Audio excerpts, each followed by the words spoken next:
안녕하세요. 내년 3월에 결혼을 앞두고 있다가 결국 며칠 전 파혼한 여성입니다. 저도 남들처럼 연애하다 자연스레 결혼으로 이어져 봄날에 신부가 되는가 했더니 쉬운 일이 없네요. 그래도 공부나 사업은 제가 노력하는 만큼 어느 정도는 결과가 나와줬는데 결혼은 저 혼자 열심히 한다고 되는 일이 아니라 그런 거겠죠. 아무튼 일단 가까운 사람들에게만 성격 차이로 결혼을 못하게 될 것 같다고 운을 띄워놓긴 했어요. 그래도 분명히 뒤에서 이런저런 이야기가 나오겠지만요.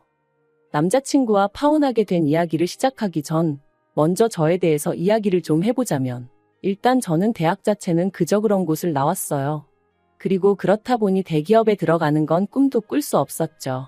그래서 그럼 다니기라도 쉽게 집 근처로 알아보자 생각했다가 직원 수 10명도 되지 않는 말 그대로 가족이 똘똘 뭉쳐 운영해 나가는 회사에 들어갔습니다. 그리고 회사 생활을 시작한 지 6개월 만에 왜 사람들이 그렇게 진저리를 치는지 아주 뼈저리게 알겠더라고요. 제가 회사를 다니는 건지 사장 아들 뒤치다꺼리를 하고 있는 건지 도통 알 수가 없었으니까요. 그런데 그런 와중에 친하게 지내던 언니가 자기가 일하는 샵에서 직원을 구하는데 한번 해보겠냐대요. 그래서 냉큼 좋다 하고 그렇게 이쪽 사업에 발을 들이게 되었습니다. 그리고 그게 계기가 되어 지금은 어엿한 에스테틱 피부샵의 사장이 되었네요. 사업이라는 게 처음부터 잘 된 것은 결코 아니었어요. 처음 시작하는 과정에서는 사기도 2번이나 당할 뻔했었고 믿을만하다 생각한 사람한테 뒤통수를 맞은 적도 여러 번이었죠. 그러다 보니 하나부터 10까지 제가 스스로 나서지 않으면 안 되겠다는 생각을 하게 되었고 그때부턴 정말 하루에 2-3시간 자가면서 일을 해나가기 시작했어요.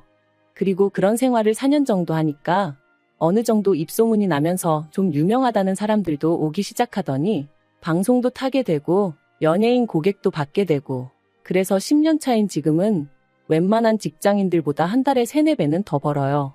이 사업도 성수기 비수기가 있어서 성수기엔 더 많이 벌고요. 아무튼 그렇게 사업은 성장을 시켰는데 정작 제 몸 돌보기를 소홀히 했더니 언젠가부터 체력이 예전 같지 않다는 게 느껴지대요. 그래서 운동을 시작하게 되었죠. 그리고 그 와중에 만나게 된 게 바로 남자친구였어요. 남자친구가 제 운동을 담당하는 트레이너였거든요. 저보다 2살이 어렸던 남자친구는 낮에는 회계사를 준비한다며 시험 공부를 하는 수험생이었고 밤에는 자기 운동도 하고 용돈도 벌겸해서 트레이너를 하는 거라더군요. 그리고 저도 죽기 살기로 열심히 살아봤으니 투잡을 뛰어가며 자기 목표를 향해 달리는 남자친구가 왠지 마음이 쓰였죠. 하지만 그때만 하더라도 누나의 마음이라고 해야 할지 아무리 공부가 중요해도 밥은 챙겨 먹어라, 감기 조심해라 그 정도로 챙겨줬을 뿐입니다. 그런데 제 그런 행동이 남자친구에게는 제가 뭔가 여지를 줬다고 느낀 건지 남자친구가 언젠가부터 무척 적극적으로 다가오더라고요. 그리고 저도 솔직히 말하면 남자친구가 저돌적으로 다가오니까 그게 싫지만은 않았네요. 그래서 연애를 시작했어요. 물론 그때만 하더라도 이 연애가 결혼 이야기가 오갈 만큼 진지해질 줄은 몰랐고요. 사귀는 동안 남자친구가 저보다 어리기도 했고 또 수험생이다 보니 왠지 당연하다는 듯 제가 데이트 비용의 대부분을 부담했는데 그 자체가 그렇게 저한테 문제가 되는 일은 아니었어요. 남자고 여자고 능력되는 사람이 좀 더 낼 수 있다는 게 제 생각이었으니까요. 그리고 금전적인 부분을 제외하곤 남자친구가 저를 힘들게 하는 게 없었습니다. 술을 좋아하는 사람도 아니었고 여자 문제로 저를 애타게 한 적도 없어요. 그래서 그것만으로도 충분하다고 연인으로서 나아가 결혼 상대로서 손색이 없다고 생각했죠. 게다가 연애하는 동안 지금 돌이켜 생각해보면 말이 안 되는 건데 남자친구가 회계사가 될 거라고 철석같이 믿었으니 한마디로 능력도 있는 남자라고 착각하고 있었답니다. 그래서 결혼 이야기가 나왔을 때도 크게 고민하지 않았네요. 신혼살림은 제가 가진 아파트에서 시작하면 된다. 혼수도 이미 어느 정도 채워져 있으니 문제없다. 그렇게 단순하게 생각한 거죠. 그런데 결혼 이야기가 오가고 남자친구 부모님과 왕래를 시작하면서부터 조금씩 뭔가 삐그덕거리는 게 느껴졌습니다. 일단 양가 어른들에게 인사를 드리러 다니는 문제에 있어서부터 어머님과 부딪히게 되었거든요. 일단 저는 양가 부모님께는 당연하고 좀 더 나아가서는 조부모님한테까지는 인사를 드리러 가는 게 맞다고 생각했어요. 친척분들에게도 인사를 드리면 좋겠지만 그건 다들 모이실 일이 있다면 가능한 거고, 그렇다고 저희가 인사를 드려야 하니 모이시라 하는 건 또 경우가 아니라고 생각했죠. 그런데 어머님은 저와는 생각이 많이 다르셨습니다.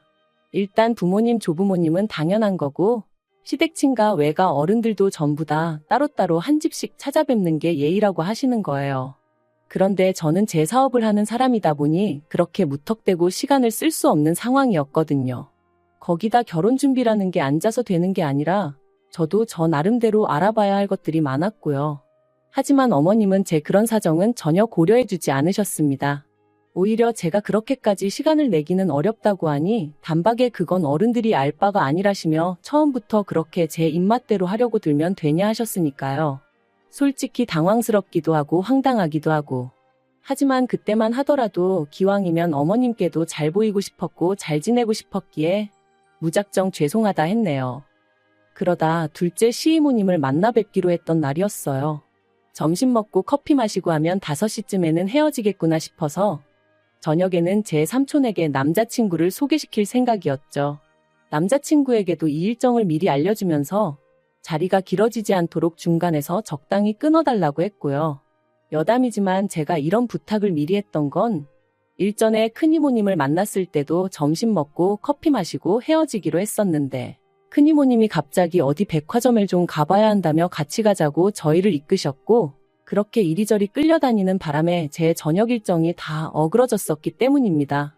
남자친구가 어머님한테 저희가 가봐야 한다고 말을 하긴 했는데 어머님이 큰이모님이 저희 때문에 서울까지 올라오셨는데 그게 무슨 소리냐며 크게 화를 내셨었거든요. 그래서 이번엔 남자친구에게 미리 분위기 파악하고 적당히 정리 좀 해달라고 부탁을 한 거였죠. 그리고 아니나 다를까 약속 당일 둘째 이모님은 난데없이 제가 운영하는 샵에 가보고 싶다. 연예인들도 온다며 나도 한번 관리 좀 받아보자 그러시는 겁니다. 그래서 제가 저희 샵은 예약제고 보통 2주 전에는 예약이 다 차서 힘들다 말씀드렸는데 어머님이 네가 사장인데 안 되는 게 어딨냐며 당신이 시이모님 볼라치 있네 없네. 게다가 시간은 자꾸만 길어지니 제 마음이 너무 초조하더라고요. 그래서 남자친구를 쳐다봤는데 어이없게도 남자친구가 저더러 저녁 약속을 좀 늦추면 안 되냐고 묻더라니까요. 어찌나 황당하고 기도 안 차던지 결국 참다 못한 제가 저랑 남자친구는 저희 삼촌이랑 선약이 있어 이제 가봐야 한다. 샵에 오고 싶으시면 미리 전화 주시고 예약해달라 말씀드렸습니다. 그랬더니 어머님이 저더러 어떻게 약속을 이중으로 잡을 수가 있냐면서 소리를 지르시는 거예요. 그 사람 많은 카페에서 말이죠. 순간이었지만 어찌나 쪽팔리던지. 그리고 한편으론 도대체 나를 뭘로 보시고 소리를 지르시나 싶은 게 언짢기도 했어요. 그래서 어머님께 남자친구야 수험생이니 자기 마음대로 시간 조절을 할 수 있어서 상관없는지 모르겠지만 저는 엄연히 사업하는 사람이고 시간이 금인 사람이다 그러니 이해 좀 해달라 했습니다. 그리고 양가에 다 인사를 드리려면 약속은 2중이 아니라 가능하면 3중으로 잡아야 할지도 모른다고 그 또한 이해해달라고 부탁을 드렸죠. 그랬더니 어머님이 아니 니네 가족들도 다 본다고 그러시는 거예요. 그래서 제가 그게 왜요? 하고 반문하니 결혼하고도 그렇게 친정 식구들 다 만나고 그러고 지내려고 하고 또 물으시는 거예요. 이건 무슨 질문이 이 모양인가 싶은 게. 그래서 가족이잖아요. 하고 대꾸했습니다. 그러자 어머님이 여자가 결혼하고 나서 친정기웃거리는 것만큼 꼴보기 싫은 게 없는 법이라면서 집에 가서 저희 어머니랑 얘기를 좀 해보라며 혀를 차셨어요. 도대체 뭐가 문제인 건지 도무지 이해가 안 되더라고요. 그리고 이 일로 저와 남자친구는 다툼 아닌 다툼을 하게 되었습니다. 남자친구는 자기 어머니가 옛날 분이라 그러신 거라며 저한테 너무 의미부여를 하지 말라 했지만 아무리 옛날 분이라고 해도 그렇지 보고 듣는 것도 없으신가 싶기도 하고 결혼 전부터 저한테 일이 막 하시는 걸 보니 결혼 후에는 얼마나 심하실지 생각만 해도 죽겠더라고요. 그리고 무엇보다도 중간에서 아무 역할도 하지 못하는 남자친구를 보고 있으니 한심하기도 하고 이 결혼을 하는 게 맞나 싶기도 하고 그런데 이때 어머님이 결정적인 한 방을 날리셨습니다. 사업이 어느 정도 안정권에 들어선 이후로 저는 줄곧 친정 부모님께 매달 200만 원에서 300만 원 사이의 생활비를 드리고 있었고 이렇게 드려도 제 생활에는 별 문제가 없었어요. 그리고 결혼을 한다고 해서 이 돈을 줄이거나 할 생각도 없었죠. 반면에 남자친구는 수입이라곤 헬스 트레이너로 일하면서 버는 돈이 전부였으니 부모님께 따로 생활비는커녕 용돈도 드리지 못하고 있는 상황이었고요. 하지만 결혼하고 나면 솔직히 아무리 제가 번 돈이라고 해도 저희 부모님만 챙기는 건 아니다 싶어서 남자친구 부모님껜 매달 50만 원 정도는 보내드릴 생각이었습니다. 그리고 이 이야기를 남자친구에게 했을 때 남자친구가 그렇게까지 자기 입장을 생각해 주는 거냐며 너무 고맙다고 했어요. 자기가 너무 가진 게 없어서 솔직히 저한테 미안한 마음도 컸고 볼낯이 없기도 했는데 그런데도 이렇게까지 배려를 해주는 거냐면서 자기가 꼭 회계사 시험에 합격해서 저를 기쁘게 해주겠다 그렇게 말해주더라고요. 그래서 저는 이 일이 저희가 결혼하는 데 있어 문제가 될 거라곤 추호도 생각치 못했습니다. 오히려 저희 두 사람을 더 끈끈하게 만들어주는 그런 계기가 될 거라고 생각했죠.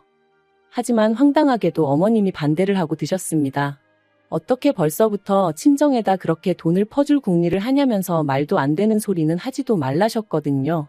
황당해서 도대체 뭐가 문제냐고 따졌어요. 제가 벌어서 저희 부모님 드린다는데 왜 어머님이 화를 내시는지 도저히 이해가 안 된다 했죠. 그랬더니 결혼하면 가정에 올인하고 뭐든지 어른들하고 상의해서 결정해야지 왜 제멋대로 하려드냐면서 점점 더 크게 화를 내시더라고요. 그래서 남자친구하고도 이미 얘기가 된 부분이라고 말씀을 드렸지만 어머님께서 하시는 말씀이 걔가 알면 뭘 알겠냐며 아무리 남자친구가 저보다 어리다고 손바닥에 놓고 이리저리 구워 삶을 생각은 꿈도 꾸지 말라시대요. 당신 두 눈에 흙이 들어가기 전까지 그 꼴은 절대로 못 본다면서 말이죠. 제가 보기엔 정작 남자친구를 어린애 취급하는 건 어머님 본인 같았는데 아무튼 어머님과 이야기를 하면 할수록 이분을 내가 평생 감당할 수 있을까 싶은 게 절로 한숨만 나오더라고요.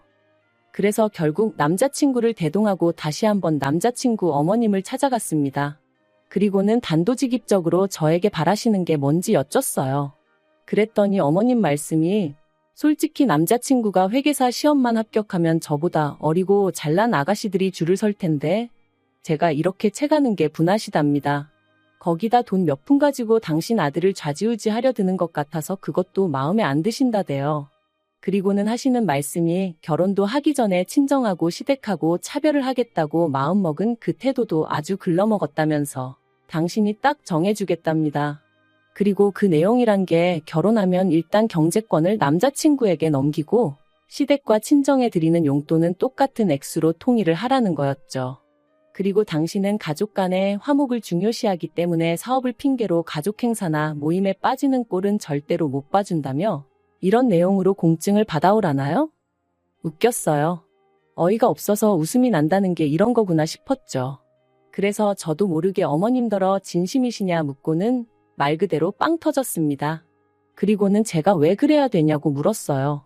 제가 어머님 아들이 좋아서 결혼하겠다고 한 건 맞지만 제가 어디 팔려가는 것도 아니고 왜 전부 다 어머님 입맛에 맞춰드려야 하냐 그렇게는 못한다고요. 그랬더니 남자친구가 테이블 밑으로 저를 쿡쿡 찌르면서 왜 그러냐 그러고 어머님은 저 말하는 것 좀 보라면서 제가 이럴 줄 알았다고 역시나 당신이 사람 보는 눈이 있다나요? 그러면서 당신 말대로 못할 것 같으면 결혼은 꿈도 꾸지 말라길래 알겠다 했습니다. 어머님 말대로 못하겠다. 아니 하기 싫다 그러니 결혼도 안 하겠다. 그리고는 안녕히 계시라 하고 자리에서 일어났죠. 그랬더니 남자친구가 왜 그러냐면서 저를 붙잡길래 이 상황을 보고도 그런 소리가 나오냐고 이 손 놓으라 했네요. 그리고 남자친구 면전에다 대고 결혼 이야기는 없던 걸로 하자 너는 하는 공부나 열심히 하라 했어요. 그런데 어처구니가 없게도 며칠 뒤 샵으로 어머님이 찾아오셨습니다. 이모님 두 분까지 대동하고서 말해요. 보는 눈들이 많고 고객님들도 계셨으니 큰 소리를 낼 수가 없어서 일단 제 사무실로 세 분을 모셨어요. 그리고는 무슨 일로 오셨냐고 용건만 말씀하시라니까 어머님이 저를 용서하시기로 하셨답니다. 보아하니 남자친구가 저 없으면 안 된다고 알아눕기라도 한 모양이더라고요. 아무튼 어머님은 저더러 당신이 이번 한 번만 넘어가 줄 테니 앞으로 잘하라고 하는데 도대체 무슨 소리를 하시는 건지 어이가 없었죠. 그래서 용서받을 일도 없고 무슨 말씀을 하시는지도 모르겠으니 그냥 세 분 다 나가시라 했어요. 이제 그쪽 아들하고 얽히고 싶지도 않고 생각해보니 조건도 너무 안 맞는다. 백수나 다름없는 어머님 아들을 하마터면 제가 평생 먹여 살릴 뻔한 거 아니냐. 제가 자선사업가도 아니고 왜 그런 생각을 했는지 모르겠다고 이제 정신 제대로 차렸으니 어머니도 꿈 깨시라 그랬네요. 그러자 어머님이 다시 한번 노발대발. 그래도 다행히 이모님 두 분은 나름대로 쪽팔린 게 뭔지 아시는 분들이셨어요. 그런 어머님더러 그러니까 적당히 좀 하지 그랬냐며 타박을 하시고는 그대로 모시고 나가주셨거든요. 그리고 지금 파혼한 지 한 달이 채 되지 않았기에 여전히 마음 한구석이 시릴 때도 있지만 그래도 제 결정에 후회는 없어요. 오히려 제 인생의 소중함도 알게 되었고 사업적인 부분도 보완해 나가며 전보다 더 열정적으로 지내게 되었으니까요. 그리고 남자친구가 어떻게 지내고 있는지는 솔직히 모르겠습니다. 전화번호도 메신저도 전부 다 차단해버려서 제가 먼저 알아내려고 하지 않는 한 그쪽에선 저한테 어떤 연락도 취할 수가 없거든요. 그리고 저는 지나간 과거에 매여 사는 사람은 아니다 보니 거기다 시간 낭비하고 싶지는 않네요. 솔직히 저주를 하자는 건 아닌데 그따위로 해서 회계사가 될 것 같지도 않고 남자친구는 저를 놓친 걸 후회할 게 분명합니다. 그리고 어머님을 원망하게 되겠죠. 뭐 그러면 상황 참 볼만하겠다. 그런 생각이 들긴 하네요. 아무튼 사랑 없는 결혼을 하는 건 미친 짓이라지만 너무 차이나는 결혼을 하는 것도 문제라는 걸 절실히 깨달았으니 두 번의 실수는 하지 않을 거예요.